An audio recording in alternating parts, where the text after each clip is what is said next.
Grant, for some reason, I don't know, just started a I'm a bully. I'm a bully, man. Against Jimmie Ward for no reason yesterday. No reason. You would have me thinking after reading that Tarvarius Moore was Ed Reed and he would have come onto that field and shut down DK Metcalf. I don't know. I don't know. Okay, real quick, Jimmie Ward. And Blake, you may not know much about Jimmie Ward. This guy's been on the nine. He's their longest tenured player, honestly. Okay, so he plays free safety. Originally, he was a nickel. He played some corner. He's a good athlete. He's been searching for a position. And what Robert Saleh calls the free safety in this scheme, his nickname for it, is the eraser. And it's because you're supposed to erase other people's mistakes. You're the last line of defense. A guy gets beat. There you are. To not just make the tackle, but to make the play and help someone out. And Blake, he's never, ever, ever made an eraser type play. Now he's solid. He'll be in the right position. He'll be a little late, but he'll make the tackle. But that's not what they're paying him to be the solid guy who makes a tackle 15 yards downfield because he didn't quite get there soon enough. He doesn't have the speed to get to the sideline from center field. Now, not a lot of people do. Tarvarius Moore does. Jimmie Ward doesn't. To me, I would rather see Jimmie Ward play really any position besides free safety. Like corner, strong safety, nickel. Put him at strong safety. Let him play closer to the line of scrimmage. Now, he's going to break down, but he breaks down at free safety anyway. Or let him play nickel. To me, the free safety needs to be making more plays. And you can always say, well, there's an excuse. There's a reason. Jimmie did his job. Maybe he wasn't. Maybe he was in coverage. He's just not a playmaker at free safety. Put him at strong safety. Give him something else because I just don't like him at that position. And on third down, they don't play him there anyway. Okay, here's my argument to this real quick, but Blake, before you get to respond. I think that's because, first of all, let's look at the free safeties that run the Seattle scheme. Which one of these free safeties make a lot of plays? The only guy you can mention is the guy that's going to the Hall of Fame, and that's Earl Thomas. Yes. The rest of these guys who maybe aren't as good players as Jimmie Ward, but pretty good players, they don't really make plays. They just do their job, and Jimmie Ward does his job, and he does it at a pretty high level. I think we're forgetting in the Rams game how far Jimmie Ward was coming down and cracking Darrell Henderson and cracking Malcolm Brown in the run game, and how good of a job he does covering tight ends. I thought he did. He had Greg Olsen one-on-one a lot yesterday, and they never test him. They never test him too. If he's yeah, it's true. It's true. It's true. The problem with him is that he struggles to play the ball when his back is to the ball. True. But he's so sticky in coverage, it's rare that you make that contested throw because the guy always looks covered. So I think that the hate on Jimmie Ward is a little premature. I think Moore is a good player, and Moore definitely should be on the field more, but it shouldn't be at the expense of Ward. Blake, you know that safety who's like always just about to make the play. He's like a couple steps away, and you can always say, hey, man, he's a good player, but he just, for whatever reason, isn't making those plays. And to me, I'm not paying $10 million a year for that guy. I was going to say, I sometimes think that about Darnell Savage. Like, there's plays where, I don't know, he comes downhill really hard, and he's going to make a tackle, but, like, especially against Delvin Cook, the amount of times, like, he just went for a tackle and, like, whiffed, like, yeah, it's frustrating, but, yeah. And, again, Darnell Savage, he's versatile. He can play a little corner. He can play a little nickel, but is he a playmaker? Yeah, I don't know. He struggled versus the Niners in the NFC Championship game. He took some horrible angles. Like, would you rather have – here's a question. Would you rather have a safety who's not, quote-unquote, a playmaker, but he's versatile and good at all the different things he does, or a guy who's, quote-unquote, just a safety who's a playmaker? I feel like it depends on what you have around them. Like, the versatile part, like, I feel like, Packer player here, but Adrian Amos is, like, he can play free safety, strong safety, and he's not, like, amazing. I wouldn't say he's, like, super, super good at any one, but he can do a lot of different things, and he's also, like, a pretty sure tackler and hard hitter. So, like, I personally like that, having that type of person on my team. But, is for Saleh's scheme, if you're disguising a lot of coverages, I feel like that type of a player would be nice. But if you're going to have someone just sit back in that free safety role, I feel like you'd rather them just be like an absolute ball hawk at like that position. So it depends on your team around them.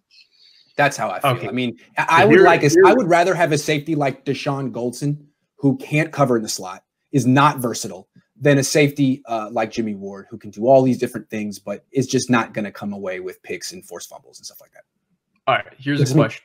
Yeah. Who's the highest paid safety in football? It's Budda Baker. When did Budda Baker have his first career interception? Well, hold on. Just because the Arizona Cardinals made Budda Baker the highest paid safety in the league doesn't mean the Arizona Cardinals made the right decision. I think they did. Budda Baker not a stud? Every time I watch Arizona, it's been this way for the last 2 years. He's a good tackler. Number 32 flies. Hold on, but he does force fumbles. I mean, he's not Jimmie Ward. He's better than Jimmie Ward. He's also paid $5 to $6 million more than Jimmie Ward. I'm just saying. But he has 5 forced fumbles in 4 years. He has 4 fumble recoveries in 4 years. He did take 3 years to get a pick, but I mean, you can't say he is a playmaker. Budda Baker is a playmaker. Okay, agree. But I'm just saying. Even Budda Baker, who's a stud, in my opinion, should be in the conversation for Defensive Player of the Year. It still took him 3 years to get interceptions. I don't think some people have a knack to get interceptions, and they go to the Hall of Fame because their name is Ed Reed or their name is Minkah Fitzpatrick, and they're showing traits to be an all-pro safety for years to come. And then you have a lot of really good safeties, and I don't think you can find a lot of really good safeties like Jimmie Ward just around anywhere. I think there's a value to him, and I think that putting the Twitter mob on him, I think there's games that you will eventually find his value.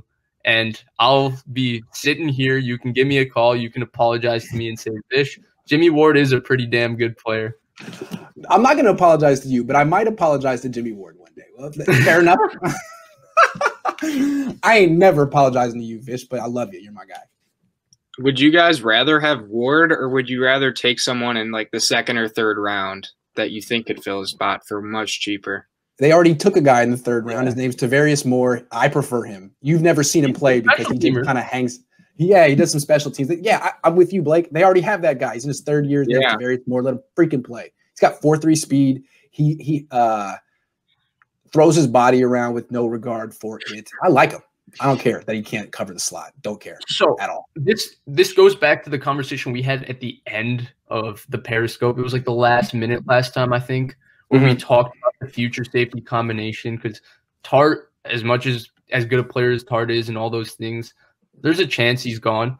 And I think Marcel Harris is like a very good backup. I think he's a stud special teamer. But I think they've got, even yesterday, I thought that they had to play Moore and Ward together. Moore and Ward is just better than Harris. And it's not that. And I actually kind of like Harris, but yeah. They're just better. Agree. All right. Let's take some questions.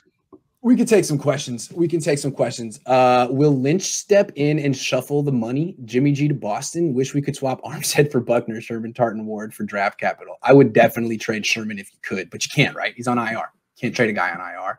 And then Tart. Yeah, trade Tart to Baltimore right now for 3rd. I would do it. Ward. What do you think you could get for Ward right now? Since he's so good and he's such a playmaker. 2nd? Dude, I know for a fact that, Jimmie Ward was voted the 10th best safety in the NFL, right? When ESPN did their coaches poll, right? Was he not? Wow. Someone confirmed this for me. He was voted the 10th best safety in the NFL. Wow. Grant Cohn was voted the 10th best linebacker in the NFL. So coaches love Jimmy. This was at the end of last year. Was the thing for 2 firsts. Jeremy Fowler did. So I think Ward is beloved around the league. You have to understand something. Jimmie Ward is a guy with an injury history that survived 4 different coaching staffs. And every single coaching staff has walked into that door and said, Jimmie Ward is one of our best players and we love Jimmie Ward. So that tells you that there is a value to Jimmie Ward that maybe we're not sophisticated enough or nuanced enough, or maybe we just don't appreciate that specific value, but the coaches do. But there is value to Jimmie Ward, and Kyle Shanahan's already said that he would wear a Jimmie Ward jersey if he could. So there's no way Jimmie Ward is getting traded, but I think you could get a 3rd-round pick for Jimmie Ward. East Bay Chris. Hey, man, if Chip Kelly said it, it must be true.